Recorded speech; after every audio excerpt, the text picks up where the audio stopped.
Hello and welcome to the Rabbit Hole with me, Graham Hughes, and I'm joined, as always, by the delectable Rachel Harris. How you doing, Rach?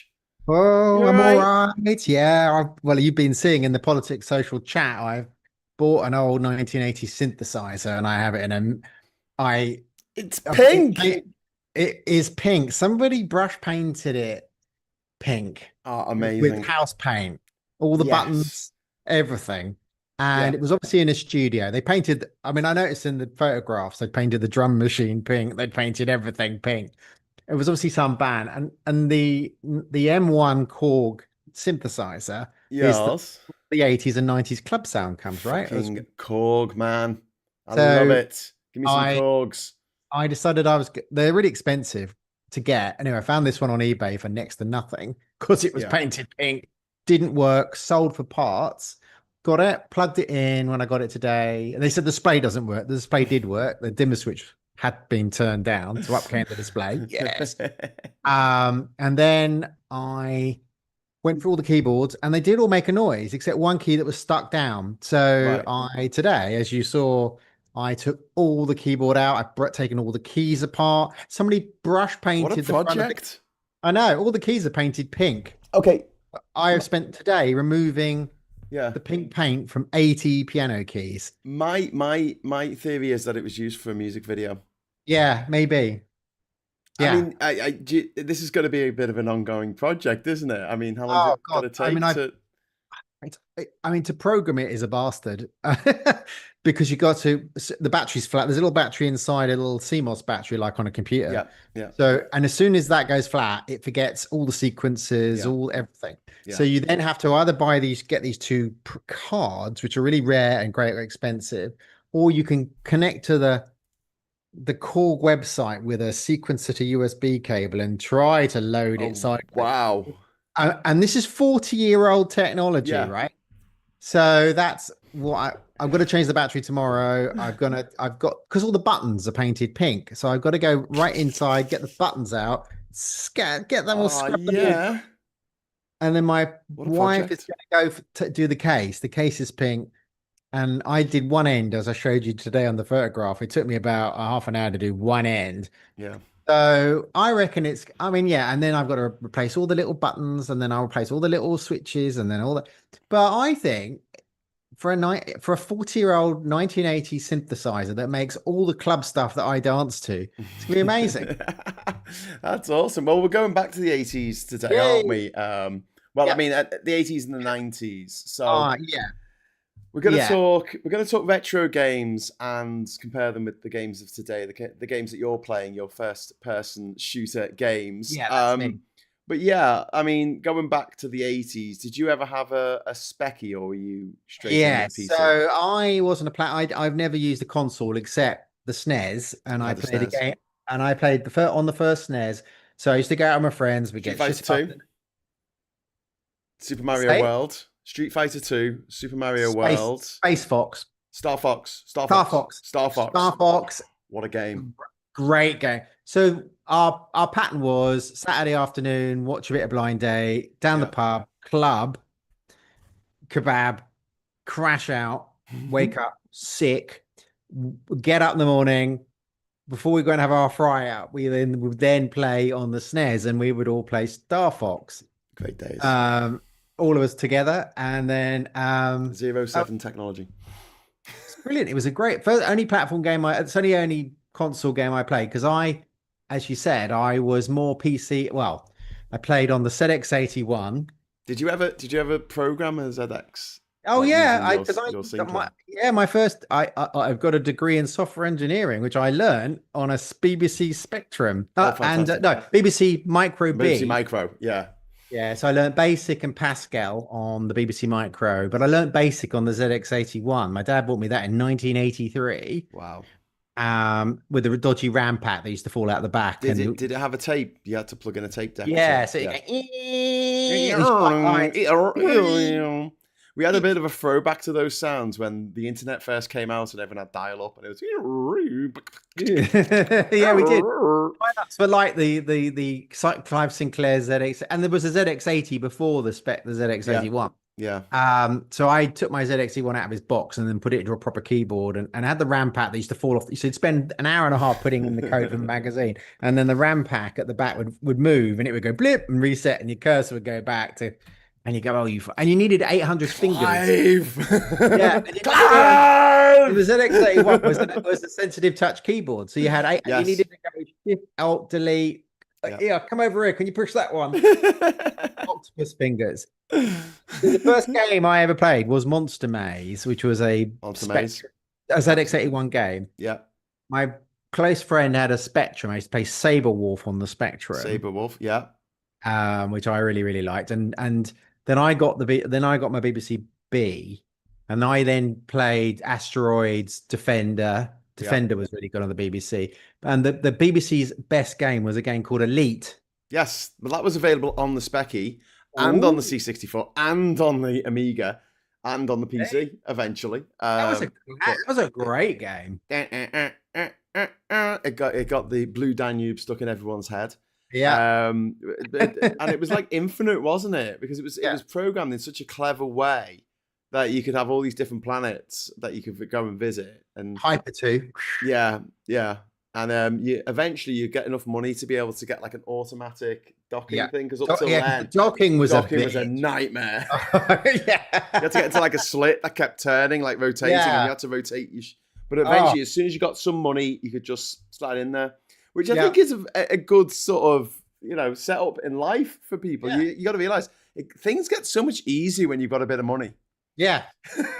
Don't they? Back to this morning again. Yeah. Definitely. It was a bastard of a game to play, but the music was good.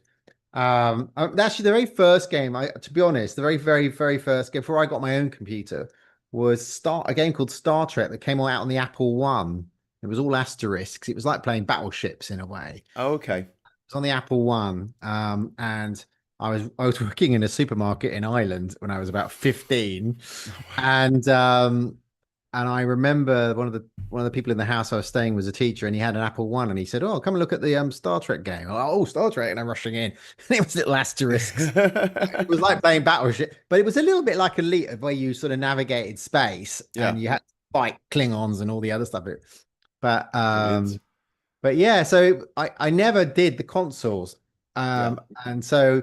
For me, and so you're going to have to fill in the gaps, but I gamed on the BBC Micro, then started working in defense in about 1988, 89. Didn't have time to play games because I was traveling around doing a lot of software and coding. And it did take 20 minutes to load up a game back then. Yeah, but I'm was 20 minutes to play. Yeah. But I play, but I'm writing code for Tornado fighter aircraft. That's the ultimate game, right?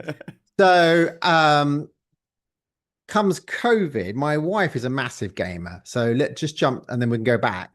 So my wife has always played fantasy games. She plays Skyrim Gold, Skyrim the Director's Cut, Skyrim the Deluxe, and that's her, you name it. She's playing lots of Fallout at the moment.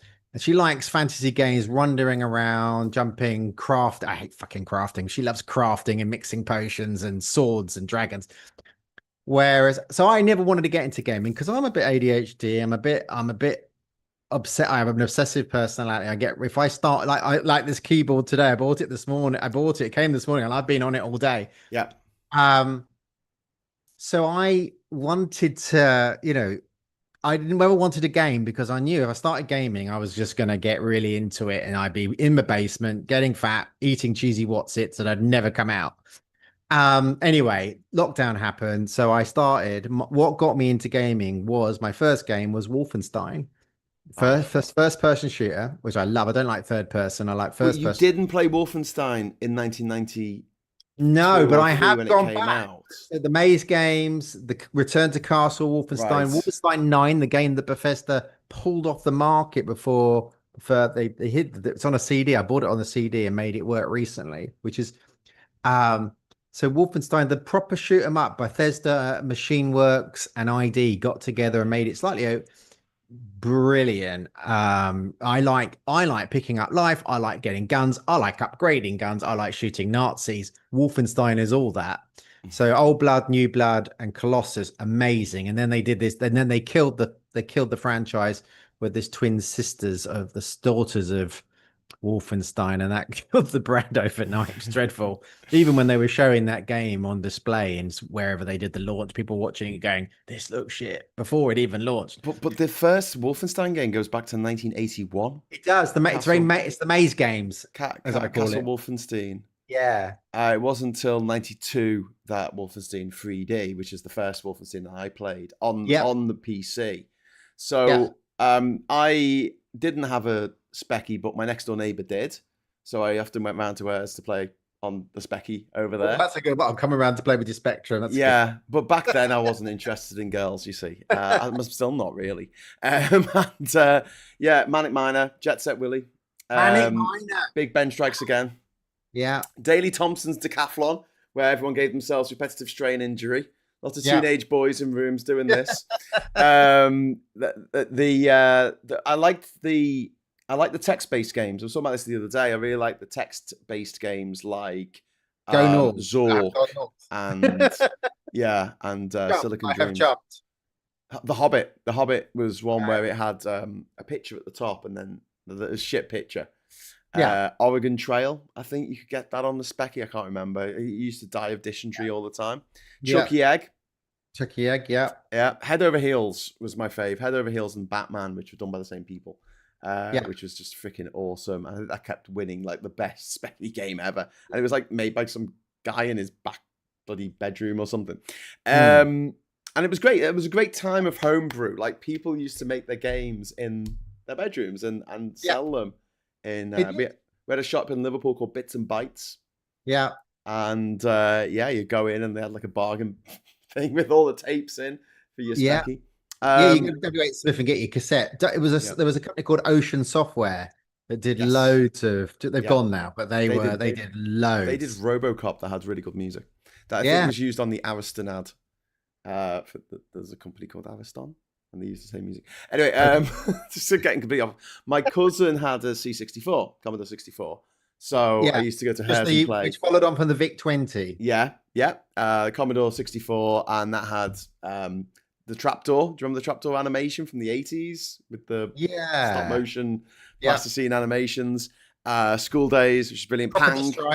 Pang, where you used to shoot the big bubbles. That was always fun. And then my older brother, got an Amiga in about 1988 or 1989. It was the 500. It was before the 500 Plus came out. Yeah. And that was a revelation. Like playing Great Guyana Sisters and stuff, which is a Mario ripoff, which actually got into loads of trouble for being a Mario ripoff and ended up having to pull it from the shelves. But, I used to play Pac-Man on that. It was quite good. I got myself an Amiga 500 Plus, I think in like 1991 it would have been. And it came with Lemmings. So maybe it was Christmas 91 or maybe Christmas 92. Yeah. And oh my God, it must be like the thing that I got as a kid that I played with the most. Yeah. And that's saying something. So Lemmings, Another World, Flashback, what a game. Yeah. Speedball 2, Ice Cream, Populous, Chaos Engine, Secret of Monkey Island, Cannon Fodder. Oh my God, Sensible Soccer. These games are just like, Team 17, they did Alien Breed. WizKid. What was the Manic Miner? You said Manic Miner. I've had a flashback. Set Willy. What was the plot? What did the game? What was the game? So it was a side action jump, and you had to avoid the things going up and down the screen. Full game. Yeah. And then the sequel was Jet Set Willy. Like Willy Miners made loads of money from finding all the gems or whatever from the first game. And the second game was just impossible. I mean, the first game was pretty impossible because every time you hit the baddies, you went right back to the beginning. I think you had like 3 lives if you were lucky. But there was no saving games. Like saving games didn't come for a long time. You could save a game that you wrote on the tape, but that was 50-50. Yeah. That's why the Commodore 64 was significant, because the VIC-20 was a tape drive and the 64 was a CD player. It wasn't. Not for the CD. Well, the 64 had a tape player, but it did have a disc drive. A disc drive? You could get a disc drive. Oh, but you could plug it in. It wasn't for CDs though. I don't think CDs didn't come till. No, not for CDs. Tapes, 5 1/4 tape, but a disc.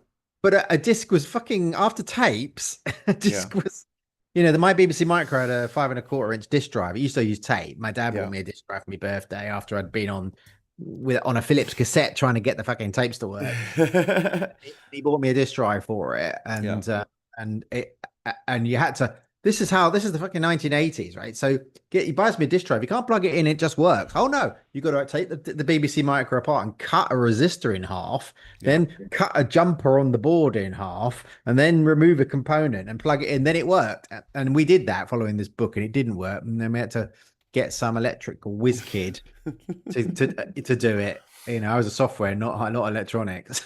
Oh, Bomb Jack on the C64. Oh yeah, Boulder Dash, California Games, yeah. Ghosts and Goblins. Remember that? Turrican did come out for the Commodore 64, but it was crap. The Amiga version was way better. Yeah. And yeah, just between sort of the days of the 64 and the days of the Amiga, sort of lashed into one.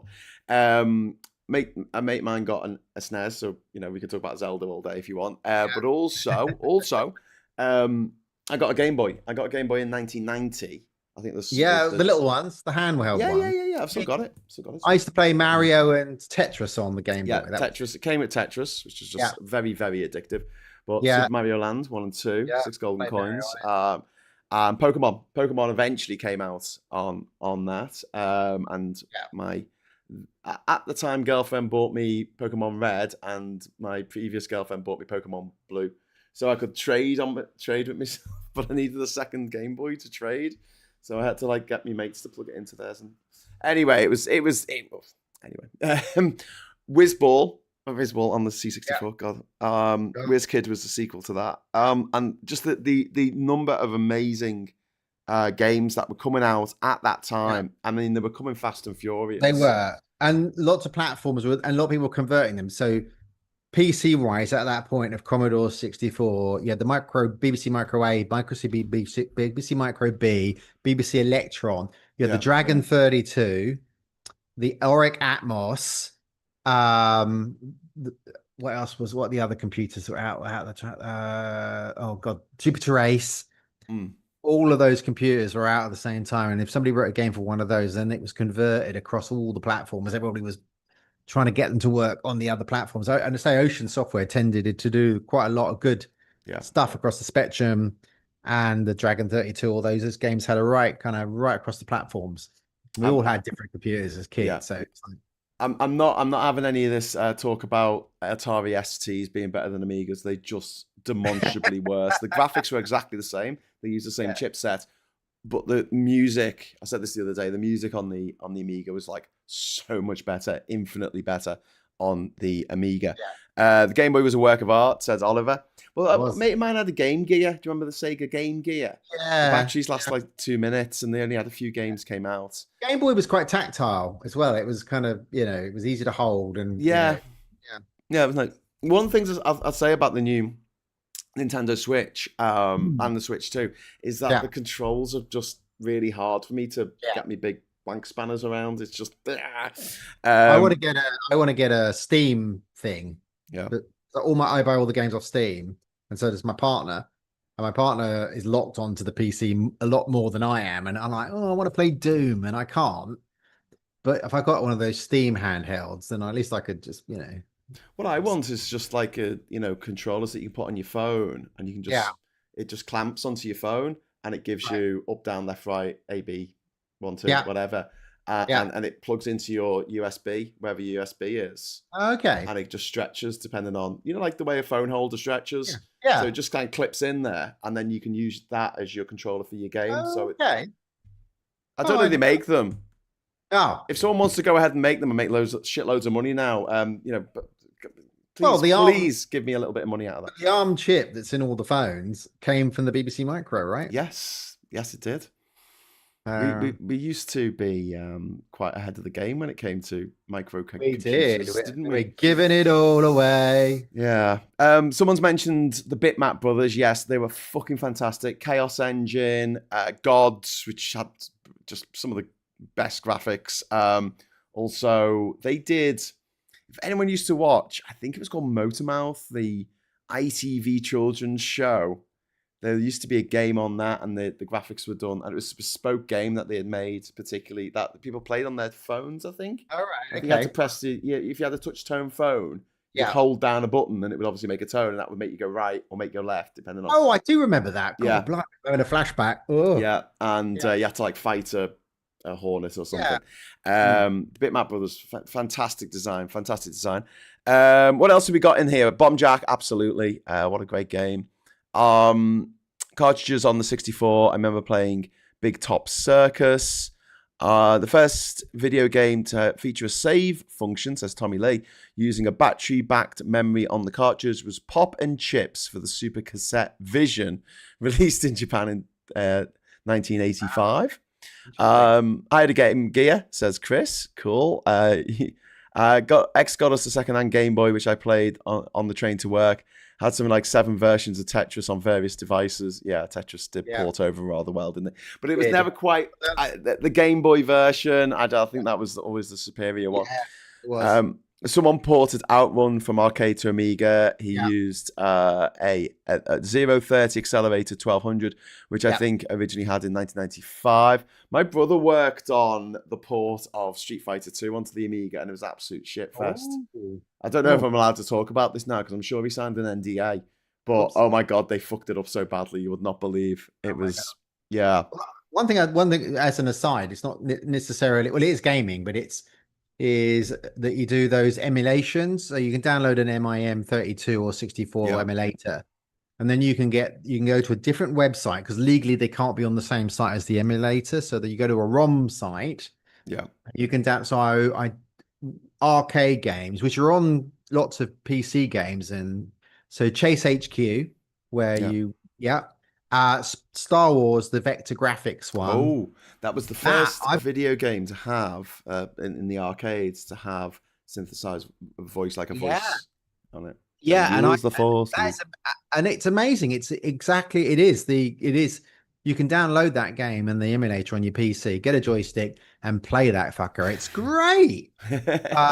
Chase HQ, I play a lot. You can play Defender and Afterburner and all those arcade games from the 90s. Afterburner, Marble Mania, all that stuff. They're all on. You can download those and play them on your PC. It's great. They are an alternative. When I said I didn't game at home, I did spend a lot of time all over the world when I was working in defense, going to arcades and playing this shit. I've just remembered flashback. I did go to a lot of arcades and play a lot of games. Yeah, so Wolfenstein came out in 91. I think about 1992. It was when I think we got a household PC, which my parents never used. Thanks.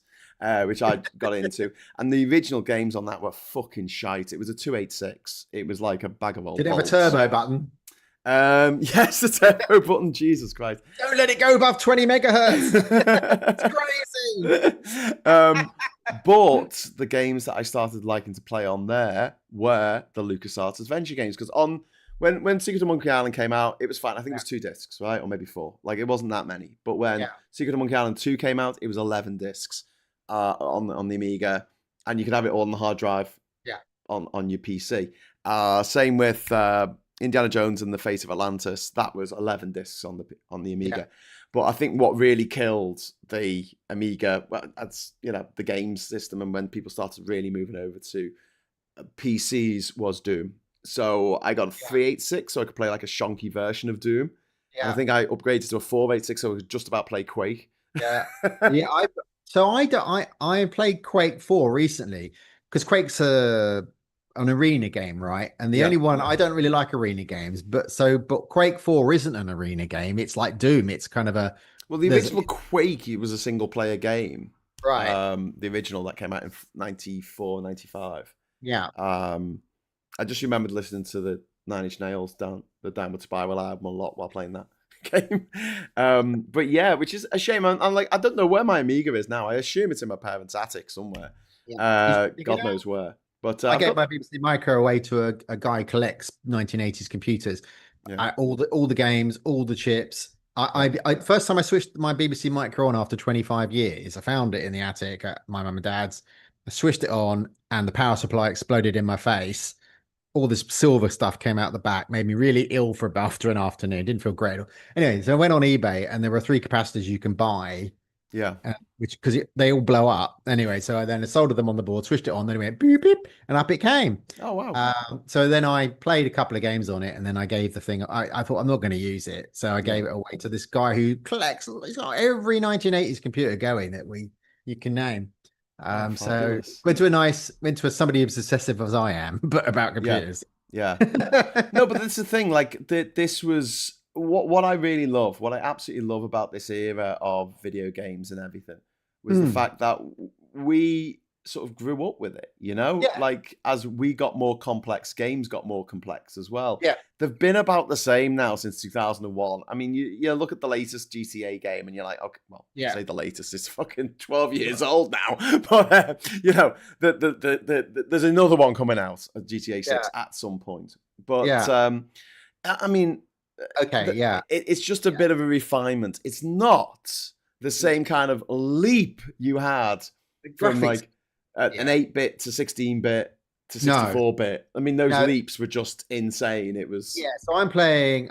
I played Far Cry 4 the other day, and I only because some gamer on YouTube said, "Oh yeah, Far Cry's good." Far Cry 4 looks like it was written this year, and it is. It's really, but you crank your graphics card right up. Yeah. Graphics are excellent, and it plays really, really well. And I just played Far Cry 6 not that long ago, and there's no difference. I mean, you go to Far Cry 1, 2, and 3, you're starting to get creaky, but and you know, really playable, and it's just like going back to some of those slightly older games. So I'm playing all the Call of Duty games at the moment, and I've gone back.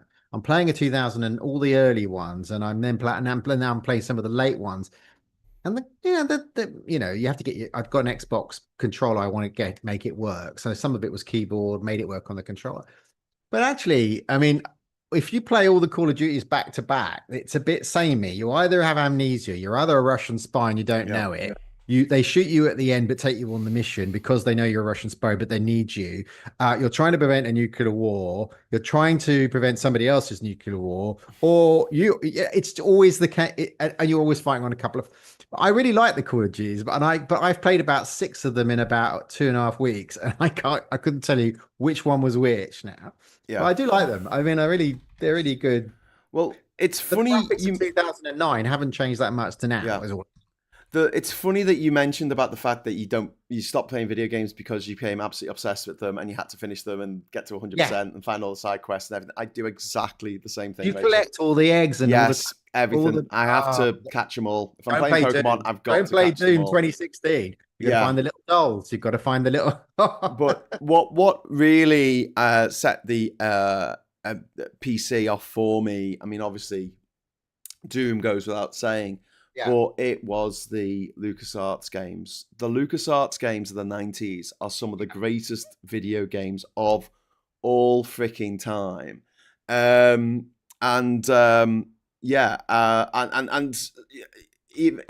bought Zack McCracken and the Alien Mindbenders and Maniac Mansion and stuff just to go back, you know, after the event. Yeah. But Loom, just absolutely brilliant. Cut off at its prime. I think it was supposed to be a trilogy.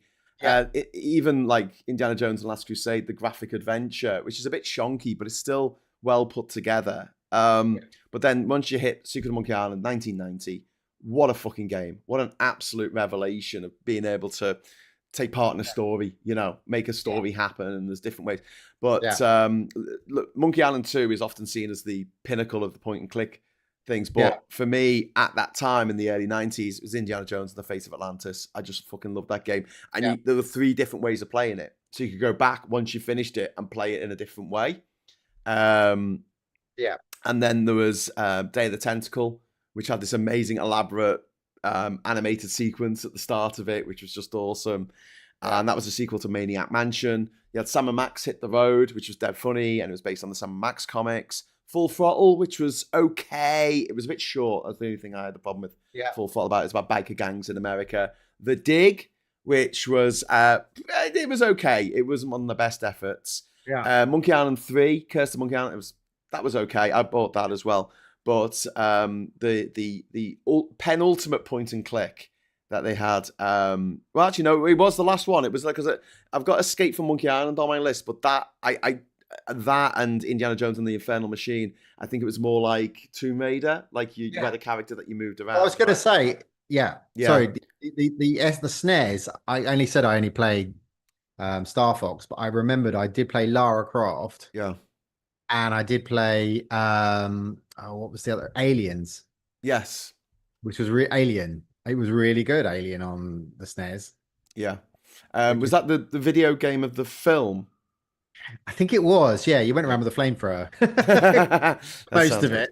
Yeah. Talk Madia says, how appropriate, you fight like a cow, which us Monkey Island fans will get. But yeah, the best one for me, it was kind of like it was just as they were sort of moving away from the point and click side of things and going towards the sort of the where you actually move the character around, using the arrow buttons or whatever, the arrow keys. And it was Grim Fandango, 1998.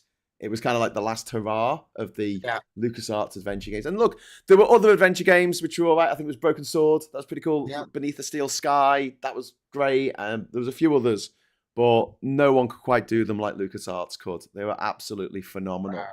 And Grim Fandango, it's the 4-year journey of the soul through the underworld. And I've never played anything that's been so atmospheric and brought you into this world, this different place, and made you fall in love with the characters, and absolutely loved it. Also, not just the adventure games, they also did the X-Wing games and the TIE Fighter games and the Dark Forces, Jedi Knight series, which were just phenomenal. I mean, they were absolutely fantastic. Arcades, in the arcade. So Star Wars is in the arcade, Return of the Jedi was in the arcade, Empire Strikes Back was in the arcade.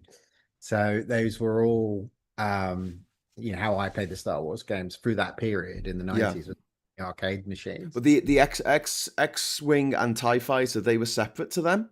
They were standalone adventures, and you got to fly X-Wings and Y-Wings and A-Wings and B-Wings, and obviously with the TIEs. TIE Fighter, TIE Bomber, TIE Advanced, and it was just phenomenal. Honestly, it was a sim. It was a space combat sim. Yeah. You had to get yourself a nice analog joystick. Okay. It was just absolutely phenomenal. And Dark Forces, obviously, it was a rip of Doom, but it was set in the Star Wars universe. And it was pretty good. But then the Jedi Knight, the first one, which is Dark Forces 2, technically, Jedi Knight, was just amazing. And there was a level in which you're falling from the sky. I think they riffed on this when they actually made the fucking movie, Star Wars Episode 3. But they made a starship that's falling, and the starship's turning as it falls. And so sometimes the floor is the ceiling, and then the ceiling's the floor, and you're standing on. Brilliant. You've got to get off. You've got to get off. You've got to get yourself off. You've got to get off the fucking thing into the escape pod, and you've only got about 45 seconds to do it. Yeah. And everything's blowing up, and all the it was just phenomenal. And if there's one thing I will never forgive Star Wars Episode 1 for, it's Jar Jar Binks. If there's two things I'll never forgive it for, is it just, I don't know why, but around that time, that was just the end of LucasArts. It's like, that's like Space. You got to let it go, man. Jar Jar Binks, man. It's like, you just got to let it go. It's just like, it's that Spaced episode, isn't it? You're like, oh, Jar Jar Binks. Oh, God. Honorable mention as well to Outlaws, where it was a first-person shooter made by LucasArts and set in the Wild West, which I think was the inspiration for Red Dead Redemption. Oh, my wife just finished that. She loved it. Awesome game. But yeah, so that was sort of and then I finished university. I had a Game Boy Color by then, or Game Boy Advance or whatever. So I had still play on that. I did get a PSP. When they came out in about 2005 or something. I had Grand Theft Auto, Liberty City Stories, and San Andreas Stories. No, Liberty City and Vice City Stories. But I had to do what you did. I had to just go, like, I can't play these games anymore. They're taking over my life. Yeah, they do. I've got things to do. Yeah. And so I stopped playing them. And the only game that I've really got into in the last 20 years has been Pokemon Go, which I abandoned a few months ago because it got bought by the Saudi Arabian government. Did an episode on that. So If I was to get back into video games now, Yeah. what would you recommend? What's been Well, your it sort of depends what you fave? like, okay? Because if you like a bit of shooting, but like a bit of crafting and building cities, and Fallout 4 Yeah, is my wife's just bought, played all what Fallout. I It's a loved the colossal TV game. series. I loved the TV Well, series it's with massively Walton open world. Goggins. It's massively open world. You can do it. You can fight all your way around. You can build craft. You can build cities, Yeah, rebuild the world. Also, she is just, and I had to help her do it today, yesterday. There's Fallout 4 London, which is a mod. This group of people wrote a mod, got permission from Bethesda, yeah, and they've written the London part because there's Fallout Las Vegas. Um, but this is a an amateur group of programmers who got together, and she's playing it, and it is great. yeah. So Fallout 4 London is really good, and it hasn't got hit by a nuclear bomb like the American part in Fallout. So it's London's pretty intact, Yeah. and so it's very 28 days actually. When I'm looking over her shoulder, but yeah. So Fallout 4, if you like that, if you like, I like shoot 'em up, first person, weapons, Nazis, killing lots of stuff. So obviously I love Wolfenstein because that got I me need to in. get back into that. Yeah. Wolfenstein, The Old Blood, The New Blood, and Colossus are three fucking excellent games. Metro games based on the books. 2033, Metro First Light, Metro First Dawn, or something, or whatever it's called. There are three in the Metro series. Yeah. They are brilliant and really dark. So nuclear war, all of Russia lives in the metro system of Moscow, those who survived. And it's really dark and it's very good. Mm. And so play those three Metro games. You'll love those. Okay. So Metro. I've got these all on screen. I tried Atomic Heart, didn't like that. I tried Battlefield, played all the Battlefield games which I like Call of Duty. Crisis is good if you like first person shooter. Crisis 1, 2, and 3. There's a load of spin-offs. They're bit old, some of them, the 2009, and then they get quite good. So I really like them. What else have I got? Rage 2 is fucking excellent. It's a bit like Shawshank. Came out, nobody liked it. Now everybody fucking loves it. It's a massive open world game. Yeah. There is a Rage 1, which is worth playing, but where Rage 2 is just a massively open world. You go all over the place, do whatever you like. There's a few sort of sequential missions you're meant to do, but you can go off, and so I really like that. What else did I like? There is Dishonored is really good. Yeah. Again, first person, set in sort of in 1850s, but in France. It's a slightly different timeline, so your weapons are quite modern. Yeah. Even though you are quite. I wrote some of these down because I thought you might ask this. Prey. Apparently, lots of people like Prey. I didn't, but a lot of people like Prey. It's a sort of another sci-fi. So I think Prey's really good. Serious Sam, if you just want to shoot shit, Serious Sam. The Serious Sams. You're not seeing any. Just it's great. That's a throwback though, isn't it? Didn't is. the originals come out like in the 1990s? Serious Sam. Yeah. I've got a feeling they were a bit of a Duke Nukem vibe at the time. Yeah. So the good thing about Serious Sam is, right, the modern updated versions is, I mean, you are fighting hordes of aliens coming across a field at you, and you're on your own. Yeah. But you have the most ridiculous fucking weapons, and you just go, and you're blowing up alien, and you can clear a battlefield of these fuckers with a couple of weapons. It is really satisfying if you just want to shoot shit. So Serious Sam. So those sort of games I've really enjoyed. Metro is probably Wolfenstein because it got me into gaming. Oh, and I love the Metro because it's quite dark, especially Early Dawn. And the graphics are really excellent, and anything with Bethesda in, really, I really like Bethesda and Machine Works and ID coming together. But Rage 2 is one of my favorite, time-consuming, got great weapons, quite modern, open world, massive open world, and you go anywhere and do anything. So that's where I kind of am. I'm just saying, I'm working for all the Call of Duties. I find them all a bit samey, but what I like about it is you just pick up any old weapon and shoot it. And that's what I want to do. Doom. I mean, I must have played Doom for thousands of hours. But I got to a point where I could play the whole game on nightmare level. I knew where every baddie was. I knew where all the secrets were. I knew where, all the ammo was and all that. And I would challenge myself to start each level with just the pistol. Yeah. And see if I could finish each level on nightmare. Yeah, that would be. Respawned. That would be almost oh, bloody hell, with a pistol. I think you got to run to the guns. You got to run. You got to know where the guns are. But yeah, before you get killed. What I like about Doom 2016 is that all the maze games of the 80s and 90s are hidden in all the modern Doom games. You can go and play them. There might be a picture, especially on the beds. They're usually the beds. In Doom 2, you could get into the Wolfenstein levels, couldn't you? There was a Wolfenstein level. Oh, yeah, that's right. In Doom 2. And then inside the Wolfenstein level, there's a secret that you could get to. Yeah. And, they had a character called Captain Bollocks or something, and he was like hanging. I remember him hanging. But yeah, I would like to give an honourable mention to one game that I did play in my sort of non-game playing days, which was Psychonauts on the PC. Oh. So Psychonauts was the brainchild of Tim Schafer, who wrote Grim Fandango. And so, how would I not love it? He also wrote Day of the Tentacle as well, which is fucking fantastic. And it should have been a LucasArts game. It should have absolutely been a LucasArts game, but at that time, LucasArts moved away from point-and-click adventures, and we were all just Star Wars. Everything was Star Wars. Everything they made had to be fucking Star Wars. And they made a lot of Star Wars shite at that point, and that pissed me off. Like when a director only made really, really good films, and then one day they thought, I know, I'm not going to make any good films anymore. And they just made a load of shite. I'm looking at you, Tim Burton. It's kind of like that disappointment of an actor. Yeah. But imagine a video game that was like Tim Burton in his prime and Pixar made a game together.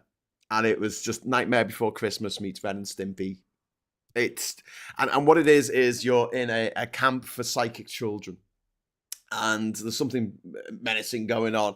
And in order to fix what's happening, because the kids are getting their brains stolen, you have to go inside people's minds. You have to go inside their minds, and then you run around their minds, right? So there's one level, and it's all set in a matador world of like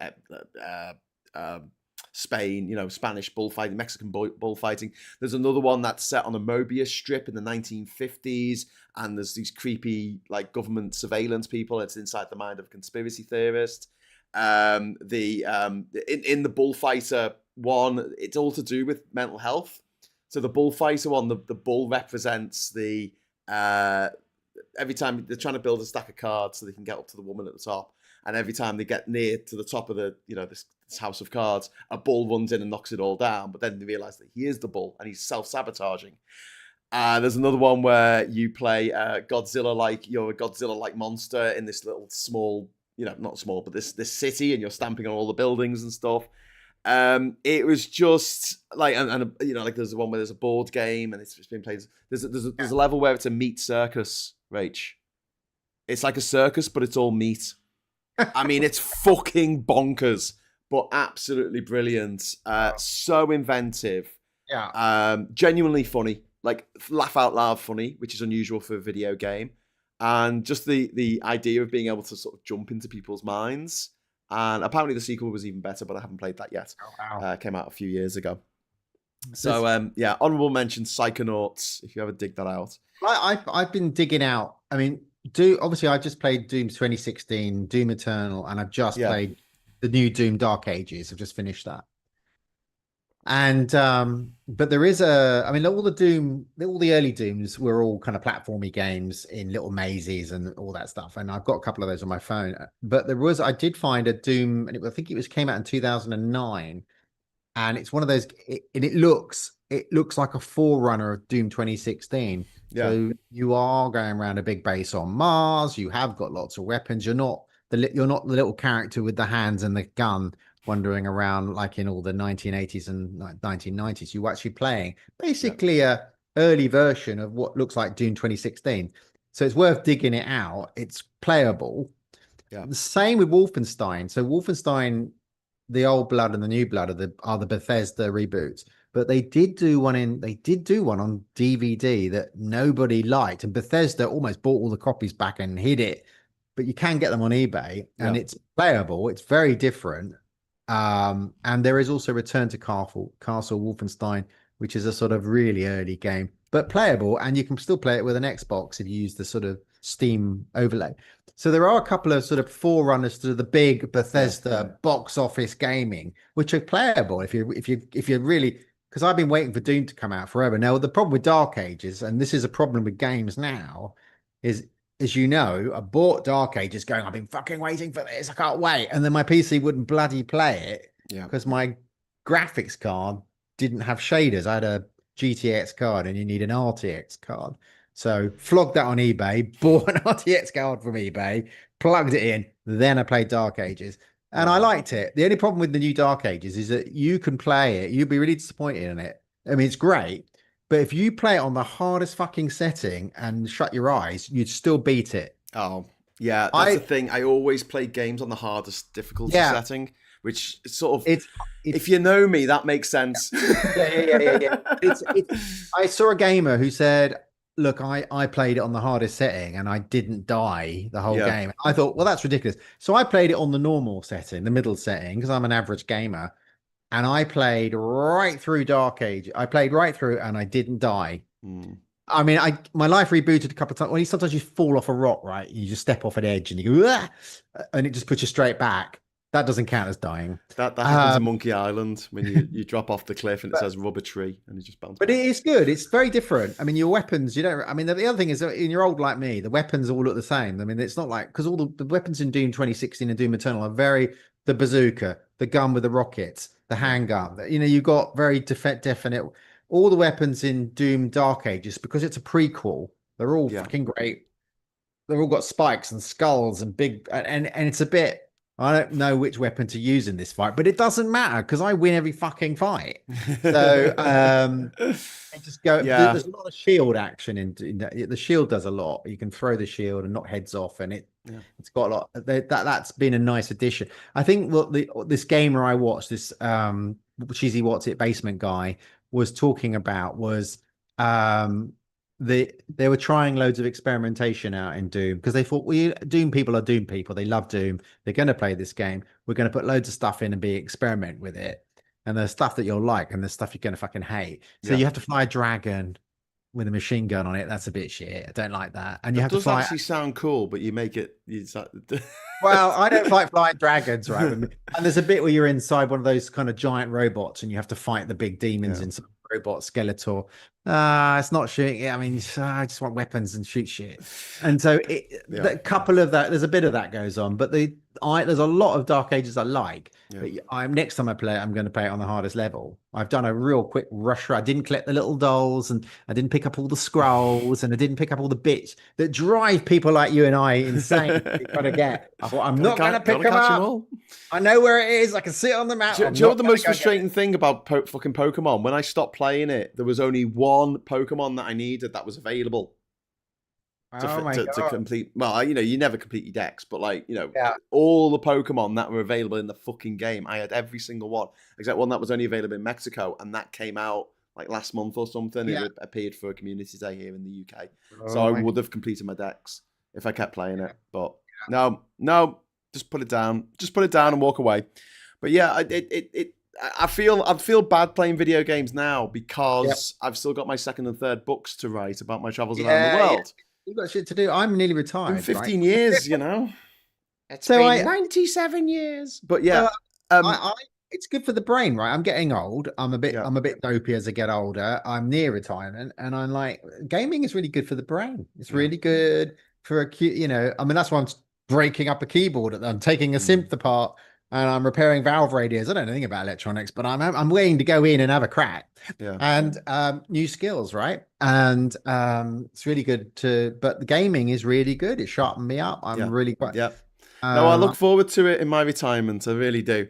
L in the chat is saying up to 2000 arcade had dominance. 2000, 2010 arcade was gone. 2010 onwards, developers selling incomplete games, so you buy from the store, still after your money, after you bought the game, just the game, please. Yeah, I mean, that's to do with tech as well. That's to do with the fact that you could update this stuff. Like back in the day, if you sent out 500,000 copies of Alien Breed on the Amiga, and then like there was a bug in them, and it didn't work. There was nothing you could do about it. You'd have to have a massive recall. It would cost a lot of money. You'd have to make rewrite all the discs and send them out again. Yeah. Whereas now, obviously, still going. Are those gameplay shops still going? Or is it? Yeah, there's still game shops. It's like I forgot what it's called now. There's a place in town where you can exchange old games and stuff like that, and you can still buy game. Even on the Nintendo Switch, you can still buy a thing, and it has a memory stick in it that goes into your Switch. But there was a Vasquez in Aliens. I love Vasquez. My favorite Rockstar game is Bully. You play as a kid set in a school. It's another Rockstar game. Rockstar who were DMA Design, the people who did Lemmings, as we've spoken about on this before. Oliver's asking, did I play Syndicate on the Amiga, Graham? Yes, I did. It was awesome. It was like Blade Runner. I think it was isometric. I think it was an isometric game. That was really good. I remember Populous. I used to play the arse off Populous. And Lemmings. Like Lemmings, I ate those games. Lemmings 2, the Tribes, Christmas Lemmings, Oh No More Lemmings. I couldn't get enough of them. Did you play Syndicate? I read that one. I refuse to do it. Sell me a complicated game with good campaign, or I'll simply avoid. And this is a big problem with AAA gaming now, is that a lot of these games come out and they're not finished. They go out as like a beta. That's why when you're playing catch up like I am, so when I played Wolfenstein and the early Dooms, they'd been out a couple of years and all the patches, but on Steam all the patches are there, so you download it, they work. Rage 2 had been out a while. All the Metro games have been out fucking ages. But what I hate about Metro is the new Metro game is fucking VR, and I don't do VR, so that really annoys me. But they switch from playing PC. And they bought Doom. There's a Doom VR as well. It's like, don't bring VR out. I don't have it, and I don't want to do it. One Angry Pagan says, I still play Skyrim on my laptop. Love Elder Scrolls. Elder Scrolls was my wife is Elder Scrolls and Skyrim. I never see her. I mean, she'll disappear for a week when she plays Skyrim. Yeah. BioShock. That was a fucking BioShock. Got both of those. Yeah. BioShock 1 and 2. I've got those. When I had my PC in university, I remember I bought the Tomb Raider trilogy, did all 3 Tomb Raiders, and even the graphic quality between Tomb Raider 1, 2, and 3 like improved so much. But my flatmate at the time had a N64. We just played the arse off GoldenEye, absolutely loved it. And then there's Mario Kart, which has been there as a constant ever since the days of the SNES. We've missed the bit that sits outside the gaming, which was the Wii console, which had a really unusual platform for games. Do you remember the sort of there was the Wii Fit board, there was Guitar Hero on the Wii too, was excellent. And I gave my Wii away recently. Actually, I found it. I gave it to my nephew. Went, oh, it's really old. I don't want to use that, so I got it back. And but it had Guitar Hero and it had Medal of Honor on it, which was really good. Storming the beaches at Normandy, submarine pens, Bastogne. We've got a Wii and we bought it secondhand just before lockdown, thank God. And we just played as a family. Four of us played and tennis. That's really Mario good. Kart. We played the arse off Mario Kart. For me, 35, been gaming for at least 30 of those years. The MS-DOS era was where it was at. Although I'm still partial to the C16. Modern gaming is a bit in the mud at the moment. I find like it's kind of gone a little bit full circle. I think AI might help in a way with this. Is like I think you're going to see a lot more people doing like Underworld and stuff, doing these kind of at home games that they're just putting together. You don't need an entire room full of coders in order to do this stuff. There's a bit of a trend also. I mean, I like. I want a good first-person shooter. I don't want to craft shit. I want to shoot stuff. I want to pick up life, and I want to go in a bit stealthily with a silencer, or go in with a machine gun and shoot everybody in the room. The problem with it is that there's always something, it is a bit all that sort of crafting your bullets and I don't really want to do that. But so they're quite rare to find a good first-person. That's why I like Wolfenstein. The other thing is that now they're making you playing fucking campaign online, and I don't want to play online with other people. Yeah, I'm just going to shoot everybody in the back for a laugh because that's who I am. Well, I mean, I don't want to play with other people. I want to play on my own. I want the AI to be clever. So Left 4 Dead is really annoying, right? So Left 4 Dead is you play with 4 others. These are zombie films, right? And I don't want to play that. So if you play it in single player, the other 3 follow you about. Yeah. And they're AI, but they get in the fucking way. I'm shooting away at something, they get in the way and I shoot them. I'm always get out of the way. And it's like I don't want to play with other people on because I don't know them. I'm trans, and so somebody might go, "Oh, it's fucking tranny," and so I don't want to play with somebody online. I want to play. I want to play challenge myself. So I want to. Single player games are getting rarer online. Yeah, and a lot of those multiplayer games are incredibly toxic, and that's why I would give Pokemon a shout for Pokemon Go, just for the fact that you couldn't send people messages like that. Do you know what I mean? You could fight Pokemon against them. You could collect Pokemon together in real life, which is kind of cool. Group of us meeting in town and going out and getting the latest legendaries. They've been forcing women out of online gaming, and trans people have been kicked out, and it's Gamergate. It's almost incel recruitment grounds now. Did you see what I wrote on the on the chat earlier about incels taking themselves out? Yeah, I did. This is really interesting. So there's a theory that incels go so extreme because evolution is pushing them to not breed, because they're going basically for every way that you could possibly not ever breed.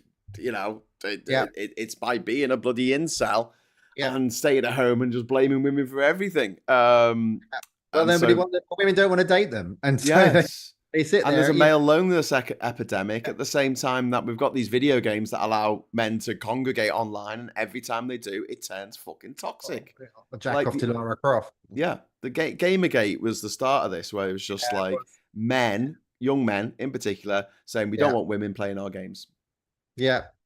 And it went to absurd levels of abuse and doxing and physical threats. That's my theory about the world going woke again, which is good because I want it to. Is that I'm not going to have a vaccine. Brilliant. Boom. Next pandemic gone. I don't. I'm going to swim in this creek because the JFK does. Well, great. Yeah. Knock yourself out, mate. Yeah. I mean, if they're not going to breed and they're not going to have vaccines, and then but if you want to meet somebody, same sex, different sex, like go play Pokemon Go. You'll meet people because you have to. It forces you to go out and actually interact with people in the real world. And some of the Pokemon Go players I know are fucking super hot. So I mean, the fact is that I've met loads of people. I'm trans, and so I work. I like cars, and I did up an old Range Rover. I bought it off eBay, broken for 50 quid. It was knackered. And I met all these giant guys who drove Range Rover 4.2 big geezers. And I rocked up little Rachel and her little Range, and they were lovely. And it was about the cars. And I'm a musician as well, and I like synths and guitars and stuff. So when I'm talking to other musicians, trans, but that doesn't come up because it's about music. Yeah. And it is that common ground. So because people are like TERFs and incels and people like that, they want to do this shit. They ruin it for everybody else. They ruin it for everybody else. That's just what they do. Yeah, exactly. My wife and I have got so many common hobbies, and that's how we met. So it is, you get out there and start chatting to people. So sitting in your basement eating What's-Its isn't gonna do it. But hopefully the incels will just wipe themselves out within one generation. They're falling in love with their AIs now, aren't they? Yes. Yeah. Okay, fine. Fall in love with your AI. Look, it's one of those things where some of these people, I'd rather they just stayed at home, put themselves under house arrest. Yeah. And don't go out and hassle people in real life. But the fact that they hassle so many of our friends online. And you've been abused online so much, and it's horrible. Why? Life's too short to just be going out being horrible to strangers. That's what I always say to trans people: live your best life, because it really annoys them. Yes, exactly. I have a laugh. This whole thing of I did a show with Tan the other day about that video that someone put up about Tan being miserable, and I'm like, Tan is not miserable. Tan, the person who's saying that look fucking miserable. I know he did look fucking miserable. But whenever we have Tan on the show, we have a laugh, we have a joke, we end up falling over, in stitches. Yeah. Our politics social chat is outrageous. I've I got. mean, I will put in something like, "Oh, there's a genocide going on in, and there's this, and someone will go, age dad's balls," and it's like, it's just like, It's so inappropriate. it's got really changed the gravity of the conversation I was trying to make. Sometimes I go on there and there's like 64 messages, and I'm like, I can't be asked reading about that, and then I just, probably my fault more than anything else. But it's like, I gotta say, it is funny, I'm putting something really sad in there. I go, yeah, but age dad's balls, and it just makes me laugh. in the chat, Trip Chip is reminding me of Xenon 1 and 2, which were fucking fantastic games. I remember them. Left 4 Dead really cracks me up. Such a funny game. I like it, but you play it as a single player because I don't want to play with 3 other people. Yeah, they get in the way when you're fighting. Yeah. I hate that when you've got to have. When those games where you've got to keep someone near you that can't die. Well, that's what killed Wolfenstein. They after Wolfenstein Colossus. I think I can't remember what it's called, but they got the Wolfenstein Blushevich's daughters, twin daughters. You're one of the daughters, but you have to keep the other one alive while you're fighting. No, I hate that. And that's a nightmare. I don't want to go. I just die. I've got to kill Nazis. And I've got savor. It really killed. It's a pain in the ass. And Anne says, Rachel, the world will go woke again because it just does. Yeah, just before humanity finishes itself off. And then later, hopefully a lot later, that's another go with the fash round and round. Yeah, that tends to be the way of things, doesn't it? Yeah, they always end up in bunkers blowing their brains out. Always. Yeah. Unclean Wheat 7 says, I miss the days when gamers talked about games and not this dodgy culture war stuff. Exactly. When consoles started, online matches all started going to hell. But I mean, there's a way that you could have these games like Pokemon Go. You can battle other players. Yeah, you don't know them. It just says you're going to battle Pokemon Hunter 496, right? And it's another person playing against you, and you've got to try and, remember what bloody bit of rock, paper, scissors that you need to know in order to beat their bloody bastard things. It's fun, and you don't have to have that interaction. Yeah. But if you have friends in real life who play Pokemon in your area, you can go meet them. The other way that I would say advice to anyone who's looking for love, go traveling, go get on the road, because bigoted twats, incels, they don't go backpacking, they just don't. They stay at home moaning about stuff. Yeah, it's like it's funny, isn't it? Because travel all over Europe, travel to Ireland, travel to Scotland is actually not too bad. But the UK is just like, everyone goes, transphobia is really bad in the UK, and it sucks in the UK. But actually, when you go to France, Germany, Belgium, it doesn't really come up. It doesn't come up at all. And it's just like, all my trans friends who go on holiday have a great time. It's just you have to come back here. It's like, it's like, oh God. It is like this, I don't know. It is, the UK is just sucks, but the rest of it is fine. But go back to 1999 and there was no culture war. People were much happier back then, I think. Well, I don't know, Oliver. I mean, there is that sort of trap to fall into nostalgia and go, things were better in the past. But looking at it from another way, we have all this stuff now. I hate it. I hate the expression that people say, and I'm sorry if anyone says this often and they're going to get offended by me sort of complaining about it, but I hate it when people say, that was before my time. I never understand that. It's like, what was history not recorded until the moment that you were born, and then suddenly we started recording history, and but people do have rose-colored glasses. I like Heartbeat because you had a social worker and a doctor and a nurse and a lawyer, and it was really simple times. And you go, but people died of cancer and they didn't live very long, and lots of diseases killed us. Yeah, and it was really bad. And bring back smallpox. Yeah, and everything was dark and grim. I remember the 70s, and it was like, people didn't. The cancer cures, up to the mid 80s weren't great. No. So people died a lot earlier, and you retired at 60, 65. Guys retired at 65. They were probably dead by 70. Yeah. Yeah, my granddad died before he reached 70. Yeah, I mean, it was people did. That's why the state pension they it was there because it was based there for 4 years, wasn't it? It was based on about 6 years life expectancy. Obviously now people live way past, but Yeah, people didn't live very long, and it sucked, and and you had 3 television channels, and it stopped at 11. And what was going to be on the TV channels was a fucking state secret. Yeah, The only way you could find out, it wasn't in the newspapers. It wasn't on teletext necessarily.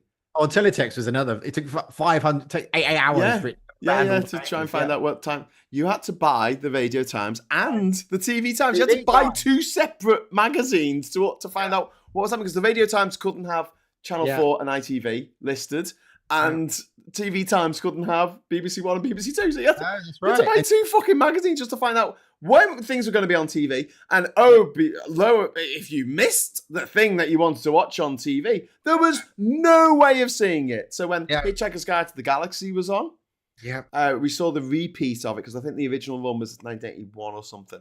We saw the repeat of that, which was about 1986, I think. I was about 8 years old. And I remember racing back after choir practice, right, on Tuesday nights or whenever it was, to watch it, right? And what we would used to do is used to set up the video recorder to automatically start to record in case we were late getting back. Because we used to get the bus home. I mean, God, I couldn't imagine Miguel's getting the bus back from choir practice, whatever, at their age. But like, I remember episode 2, we completely missed the bit where they got thrown off the Vogon ship and they floated in space and got picked up by the Heart of Gold. Completely missed that bit for whatever reason. It didn't record or whatever. Oh, no. And it was years. It was years later, probably about 6 years later, that it finally came out on VHS. And I remember going into Woolworths to buy this bloody videotape so we could just find out what happened at the beginning of the 2nd episode. Great days. And also Christmas, you had to rush out and buy the bumper edition of the Radio and TV Times, so then you could ring all the films to tape. Yeah, because all the Christmas films are out, right? So you wanted to tape them all, and you have all your cassettes laid up next to your video recorder ready to go, and then it would be like, oh shit, these films they overlap. Which one am I going to tape? Oh shit. Oh no, great. Oh dear. Dilemmas. Unclear Wheater said BioShock Infinite sorts the NPC problem out by send them away from the player's field of view, which is always good. Nintendo has usually been good with online safety. I want to make another honorable mention, actually, because we were talking about Doom earlier, and one of the things I loved about Doom were all of the modded levels that people made. So I remember playing Star Trek Doom, which was fucking brilliant. You ran around the Enterprise, and you finally got to the bridge, and like the cyber demon was on the bridge, and when you killed the cyber demon, it had a clip of Worf from the episode where Q made them all the Robin Hood and that. Oh, yeah, as he dies, he says, "I am not a merry man." Just dies. And there was a alien mod, which they made the floating skulls that they have in Doom. Yep. They made them into face huggers, and they made they changed the sprites. They changed the sprites to make it alien, and then it looked like it was brilliant. Like, and all the babbles were changed, so they were alien eggs. Anyway, there was an official Alien versus Predator game that came out on the PC in the late 90s, and it was possibly one of the best that was ever made of that series. And I'll tell you why it was the best, because they had face huggers in it, and if a face hugger got you, if a face hugger got you, none of this, shaking it off your face or anything in other games. No, you died. That was it. Dead. Instant death. Face hugger, game over. And I thought, and so they had these and you could play as a Space Marine, you could play as a alien, and you could play as a Predator. And playing as the alien was really fun, because you could get extra points for headshots. where your jaw came out, but it was fantastic. It was really, really good. And like playing as a Space Marine and being in a dark room and the lights flickering, Quake style, and then hearing the and you're like, oh fuck, there's a face again. And they were really, really fucking hard to shoot. It wasn't like you could just auto focus or whatever. It was fucking brilliant. Terrifying game. Games, terrifying. I mean, some of the alien shoot 'em up games, I really like them, because there is a little bit of because if you get too close and you shoot them, then you get the acid hitting you, and you get you take life damage. Yeah. Which I always thought was always a bit, Brilliant. Loved it. Yeah. Graham and Rach says, if you know the game Celeste, please give it an honorable mention. Do you know Celeste? I don't know. I don't know I'll look Celeste. that one up. Sorry, we'll look that up. That's what the older generations miss the most, being allowed to be openly horrible to others without consequence. Yeah. Pygmalion saying Hitchhiker's were always best on the radio. But one of the things I love about Hitchhiker's Guide to the Galaxy is it works in all these different mediums. It tells a similar story, but it's for the books, or it's for the TV series, it's for the radio series, and they're all slightly different. And they all and the adventure game. That's what I didn't mention. The same people who made Zork, Infograms, I think they were called, or Infocom. The adventure game on BBC Two. I had the Lost Legends of Infocom. So you talk about the adventure game on BBC Two? No. There was a typed adventure game of the Hitchhiker's Guide to the Galaxy, and it was put together with help from Douglas Adams. Like he helped, and it was another way of telling the story of the Hitchhiker's Guide to the Galaxy, and it was fucking great. It has a special place in my heart in a way, because I was a terrible reader. I was dyslexic and I wasn't a great reader when I was at school. And then I remember, mum and dad and I, with mum and dad, we went to France in I don't know when it was, in a British Leyland car to the south of France, which is fucking Shackleton stuff, right? Yeah. Back in the end of the 70s, early 80s. I mean, you're not going down to France in a British Leyland Princess. Pioneering stuff, Oregon Trail. And I sat in the back, and there was a book on the back window. It was obviously my sister's, and it was The Hitchhiker's Guide to the Galaxy. Long journey, it's like 800 miles, Yeah. And so I picked it up and read it and loved it. And that hooked me into reading. Yeah. So Restaurant Age Universe, Goodbye, Thanks for all those books, but everything, I just started reading like mad. And I'd never wanted to before, because it had always been so difficult at school. And then when I left, and I picked it up and I loved it. Yeah. We got a couple of super chats come in. Hang on. Just let me finish doing this. Jenny Robinson. Super chats. Jennifer Robinson, have you mentioned Attic Attack? Oh my God, Attic Attack. That was top down, I think. And it was like Dungeon Master Attic Attack. I'm going to have to look that up now. Yeah. Sorry, I'm going to have to remember the name. Attic Attack. Yeah, it was top down. It was top down. Yeah, I remember that. Do you know what? I think that's one of the first games I ever remember. I think that and Jetpack. Oh that's yeah, going Jetpack. Right back. That's going back. I mean, because I'm a lot older than you. My first video game was actually tennis in the pubs with the little knobs. Pong. Yeah. Pong. Yeah. Pong. And there was, and then it was the very first video game that came into pubs and into arcades was Space Invaders, right? Yeah. So that was, and then Space Invaders 2. Then it was Galaxians and Defender. These were the sort of chain of, and they just got better and better and better. Yeah. But I could just playing Space Invaders in, I don't know, 1981 was like in a pub. It was like, my God, this is bloody brilliant. It's never going to get any better than this. Pac-Man. Never going to get any better than this. Yeah, Pac-Man, of course. Awesome. Kieran Crossan, thank you very much for the £5 super chat. Have a superb chat for a super show. Thank you very much for the superb chat. Yeah. Attic Attack. I honestly, that is a huge blast from the past. Yeah. Yes, Audio Hitchhiker's Guide to the Galaxy. I've got that. I've got that on CD. Peter Jones was the book. I've got that on cassette. Peter Jones was the book on the television series and the radio series. The radio series was the first version of it, so you can't say it wasn't as good as the book because that wasn't the original version. Well, the television series covered 2 books, right? Because it did the Restaurant and Hitchhikers. Yeah. Tried to do 2 books in one, so you missed a lot out. I mentioned Infocom before because they did the Hitchhiker's Guide to the Galaxy adventure game that you had to type in what you want to do. So they did Zork 1, The Great Underground Empire. There's Zork 1, 2, and 3. Zork 0, Spellbreaker, Sorcerer, Enchanter. They also did. I had a copy of The Lost Treasures of Infocom on my Amiga, and it had all these fantastic. I think Moon Mist was one of them, which was like a whodunit. It was like an Agatha Christie story. Stationfall, Deadline. Infidel was one of them. I just loads of really, really cool Yeah. stories, interactive stories. Infocom was set up by a bunch of lads from MIT who wanted to be able to have interactive books, Yeah. essentially. You heard of a game? Sorry, go on. I was just going to say the puzzles, and they were witty. They were witty games, you know. And it was.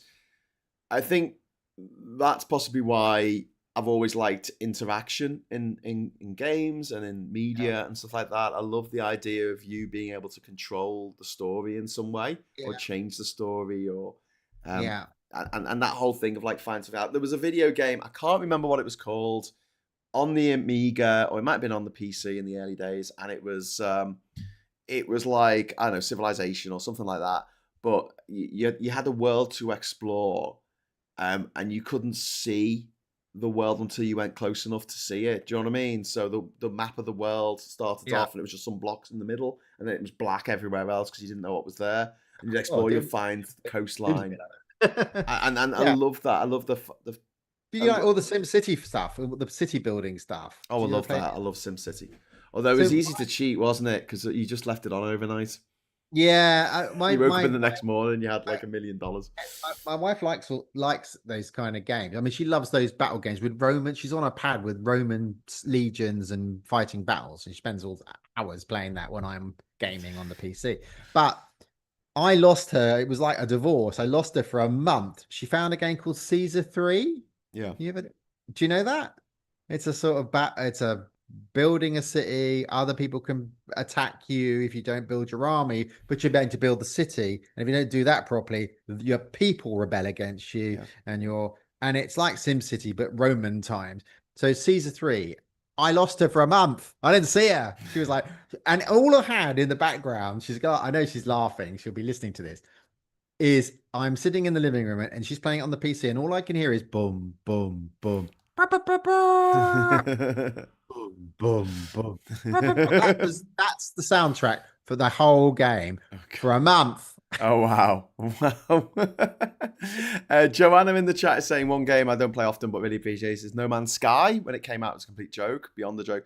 But they spent all those years since making it amazing. That's kind of like the natural successors to Elite. Yeah, being able to fly to different planets and explore them. Obviously, with the tech we have now, or the the definitely. Chris says, I went into gaming as a teenager, more into my Lego Meccano, Connects, and anything to design and physically build. I think I left my Lego behind when I really got into gaming as a teenager. And Nuns is completely correct when they say best adventure game, in my honest opinion or humble opinion, is Grim Fandango. Can't disagree with that. Absolutely phenomenal game. If you like the movie Coco, the Pixar movie Coco, then you should love Grim Fandango. Age of Empires ruined my social life for about a year, says one Pagan. That's in her list. I saw that. Yeah. Theme Park and Theme Hospital, says Chris C. What's it called? Roller Coaster Tycoon? Shit, what's it called? The one where you build the roller coasters.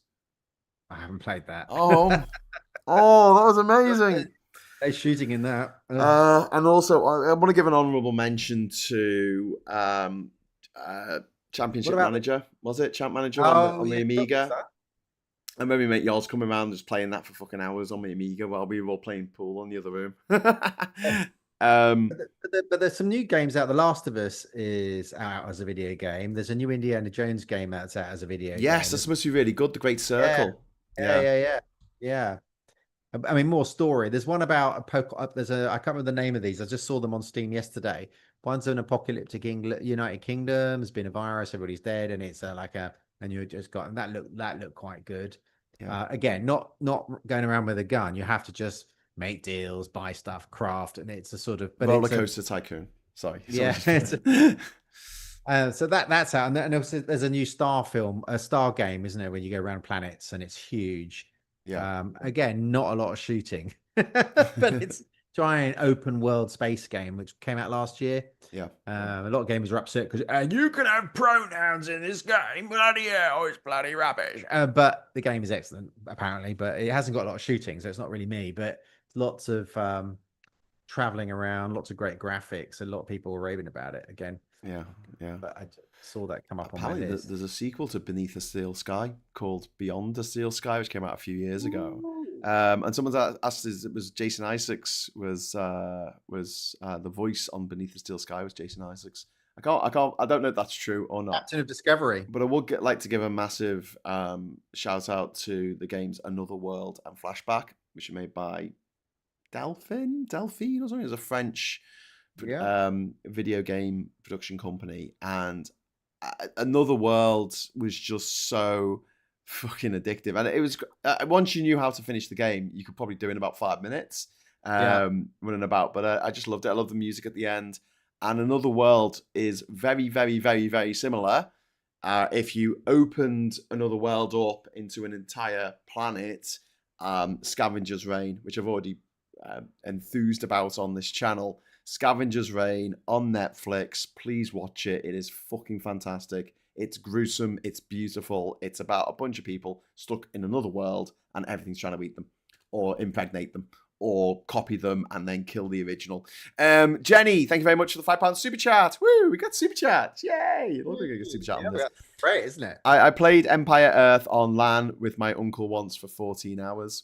Wow. I remember my mate coming round, Carl. He came round with his computer, with his PC in like 1994 or something, so we could play 2-player Doom.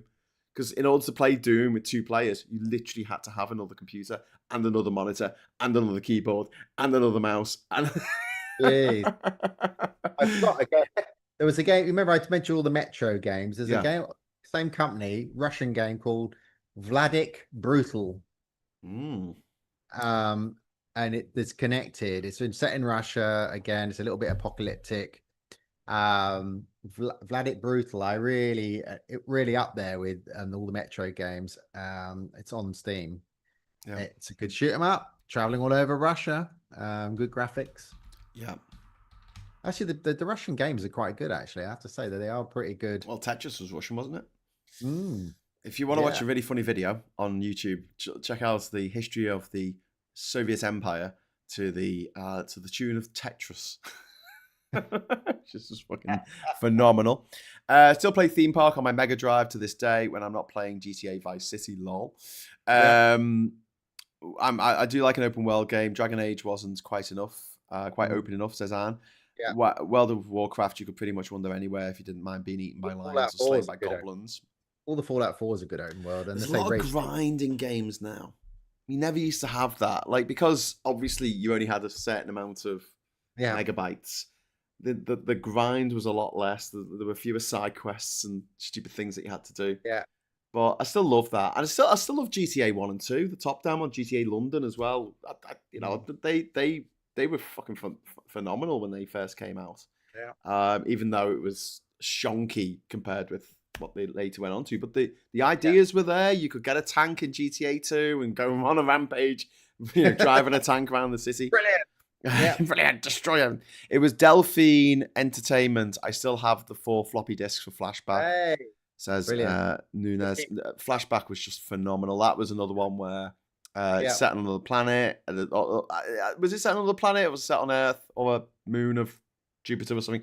But you've been taken over by aliens, and it had a bit of a downer ending. Sorry, spoilers to anyone who hasn't played this 30-year-old video game. Where in order to stop the aliens coming through, you had to destroy the portal from the other side. It's one of them. And so you end up like on a ship heading back to Earth, and you'll probably get there in a million years. Just noticed the delivery person's posted an apology vid to Tansky. Ooh, okay. We need to go and watch that, don't we? We do. We do. I didn't watch the original, to be honest with you. Oh. Sorry, I just haven't had time. And do you know what? I was with the girls all this week, and I just didn't. Whenever I had my phone out, and there was that horrible message that crazy fucking Dr. Eggman left for Tan, I didn't get a chance to watch it because I realised that he'd probably be quite sweary and stuff. Yeah. I didn't want to watch it in front of the girls. Flashback was set on both. So there you go. I think this is less to do with retro and more to do with how capitalism over time has sucked creativity out of production to reach increasing absurd deadlines. Well, yeah. But deadlines, what was it Douglas Adams said about deadlines? Look, He loved the whooshing sounds they made as they flew by. And as any GTA fan will know, oh my God, how many times that game been put back? GTA 6. It will come at some point. It will absolutely come. So I think we're going to have to leave it at that because I know you've got a hard exit at 7:30. And Ben Chambers is coming around. We're going to watch some horror films. We watched Final Destination Bloodlines last week. Oh, okay. Any good? And Shrek. What a great combo. Yeah, fucking awesome combo. Well, the little one was still up when Ben got here, so we had to watch some family-friendly fun. Event Horizon. Straight on with Event Horizon. Happy nightmares, kids. But yeah, no, Final Destination, but like quite fun. Quite a fun movie. Doesn't really shake up the formula too much, but that was fun. So I'll see what Ben's got for me to watch this evening. What else have we got in the chat? The only recent modding I've done is Satisfactory for where I fixed a game bug. Ooh. Wish my mind would work correctly again. No, I mean that if you've got to fix it, it's like an itch. It's like an itch. You've got to scratch. Yeah. Flashback was set on both. Don't buy a broken synthesizer. It becomes obsessive. Yeah. I was 8 or 9 when that came out. Another World was hard too. Another World was hard to suss out, but once you sussed it out, you could do it every time. Yeah. It was quite a short game. Have you ever played any of the Myst games? No, I never played Myst. That's Myst, isn't it? Myst. Yeah. Were they point and click? Or am I thinking of something else? Well, well, I mean, you walk around and you go into rooms, and then there'll be handles and a sign and a number and a noise and you have to work out the puzzle and solve to move on to the next. Yeah, it's point and click. That's point and click. Yeah, okay. Yeah, I mean, Myst. I actually got a couple of copies of Myst somewhere. It is addictive. Good for the brain. Great days. But what I would say, just to wrap up, is I think for the first sort of 20 years of video games, right, from 1979 to 1999, the development was out of this world. Like it just went. There were lots of companies doing it. Boop boop boop on it was Pong. Atari, Ocean, and all that. Well, they're all. I mean, Atari's gone now, but I mean, they're all. Yeah. They were. What I feel is like in the last sort of 25 years since the turn of the millennium, games haven't really improved that much. That's all I feel, you know? I don't think there's good games coming out. I'm not saying that all the new stuff is shit these days, but the innovation that we experienced in those first 20 years of the sort of video game revolution. And I hope that, my hope is with AI, it will allow more creative people to go back into the bedrooms and start coding again in a way that, you know, because finding all the bugs, using AI to find all the fucking bugs and getting these really quirky, weird, awesome, very addictive games. You think about like, what was the one on the smartphones? Flappy Bird.